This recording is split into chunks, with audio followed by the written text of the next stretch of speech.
Petro chỉ gia cơ đó là Johan. Với hai bác huynh chỉ để tầm rong ngoài theo ý này. Khăn băng lát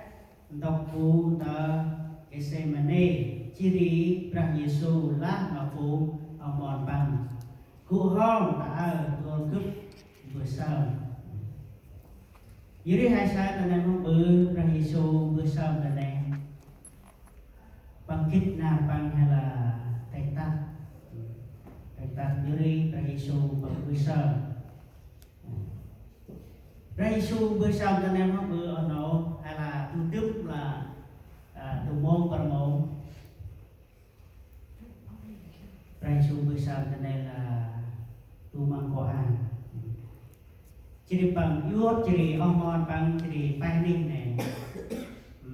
chim hông pada jadi kayak barangnya bersam dia. Biarlah paning jadi omon bang bự anh nghe đó là pichai dia vậy. Paning này pichai jadi một cái này không hay là một cái làm nhảy. Jadi hai saya Prang Giêsu bangkit na bang jadi tuan na cuci, bang tuan na cuci. Jadi bang jak dan Petro jaga si Tuhan. Jadi mampu Prang Giêsu ke nào kret mat jadi nào ngon, bang ke nào kret mat jadi ke nào ngon. Này chứ hai sao anh ngộ rút bên này có không? Anh em ngộ này không? Giờ là bằng lại mic là một số bèo anh rút bên này có không? Nếu như hai sao chỉ là Prang Giêsu bằng nào kret hay là kret mắt hay là bằng kia nào thì tai rung sắc hay là bằng kia nào rung sắc. Giờ là nó bữa kia nào rung sắc Prang Giêsu này. Ano, kita dah mahu berbangkai, jadi nào tết con tu đi hè, bằng ai nào tết con tu đi hè. Giờ là lẽ ngồi con tu đi hè chỉ bằng ai, bằng sao nào tết này tầm bằng mông, bằng lá thì bằng kret này. Giờ nào tết là này tu ở chỉ là ngót tầm bằng. Jadi Prang Giêsu chỉ bước sang là này mahu ano, bằng bước sang là mang mà ghét là bằng bước sang lại mình hầm. Cái tàu hùng trao hai cái kinh bước sang lại mình hầm được.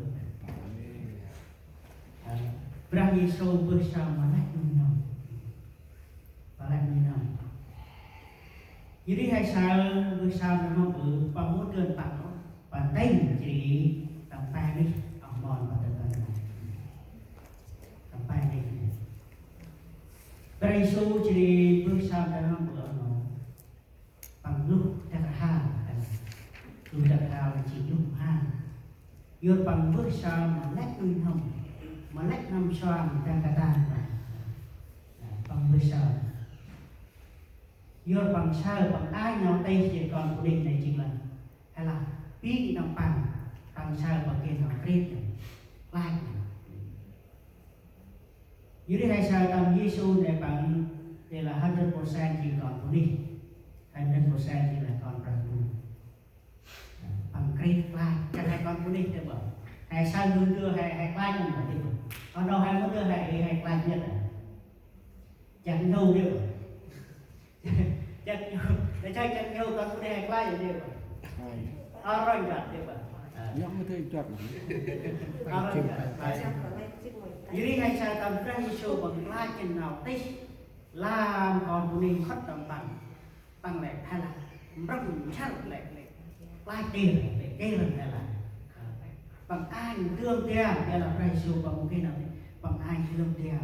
và tâu nào Prang Giêsu bước giờ bằng chỉ bằng ai nào bằng bước cây này. Dưới bằng bước sau này hay là bằng tóc đợt một bước sau chỉ bằng tóc quỳnh âm mòn và một bước hạt lẹn khè. Đợt hai quỳnh âm mòn và hạt lẹn khè. Đợt ba hạt lẹn khè. Prang Giêsu này có người tên chỉ bước sau Chỉ mong ra dù là ở giang chỉ mười saoเวลาเอามอนกองหงหักปิดแดงแค่ดาวปุกมันก็ยังอ้อยดาวปุกมันก็ยังอ้อยในให้ชาตามพระเยซูบังเกิดจะดีเอาตีก่อนบริหารประชาบังคริสต์ยี่ได้ตามรูมรวมชุดลูกตำแหน่งลูกก็จะจึงเรียนเราควรจึงควรกู้ตำนาวหอดเงินbằng bước sờ tan lần đồng Syria thì là hào bằng đồng bát mà coi hàng tóc tờ này ốc ngần tóc tờ này ốc ngần vừa Giêsu chỉ bước sờ nếu hai sờ ra Giêsu bảo ích bước sờ nó mong bự bật kèm bằng tay mà ông mòn là chỉ tay mà và là tay là kèm nào thương dưới hai đồng con bì hoa bự và cái bên đây đấy bảo cái quê chỉ cái mày sang thằng mày sang cái hoa bự chỉ đi ngay là còn ra mỗi có nào bự sao hay là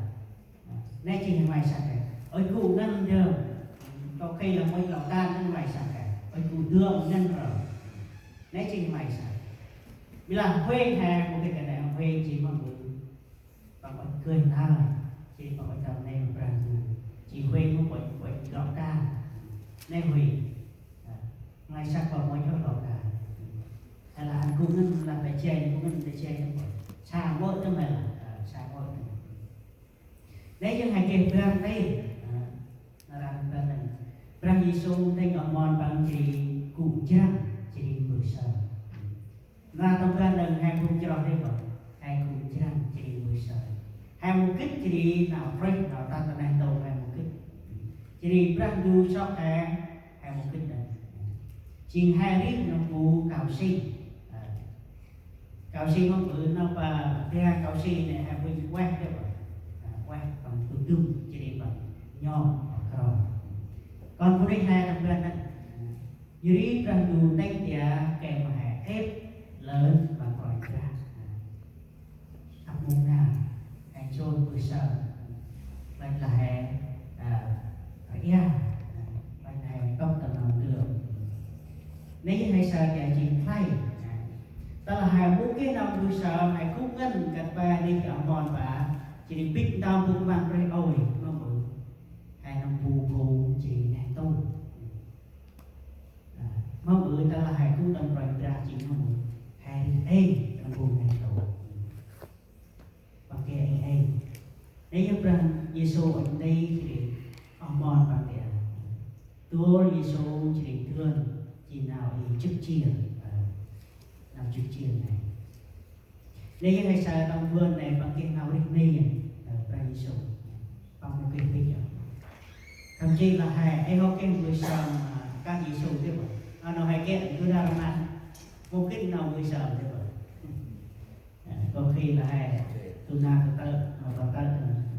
ra Giêsu là tu na mang nay thầy sai tặng ra Giêsu rồi chưa làm chức chiên cái đấy hay sai tặng cứ ghé được cái này bằng lắc Abba tức là hay là nào có đồng là vự vậy năm bốn đất vự vự ơi lẽ ngồi rút đưa mày người bự để đi xong là đu lời cho bự cướp bịa là một đi tay nắm nào cứ bồi ô bịa là tay nắm nào mày nào ích như ngày sau Giêsu mong bự bằng cây chỉ đi mong bằng và chân là bự bằng cái bờ và chân là bự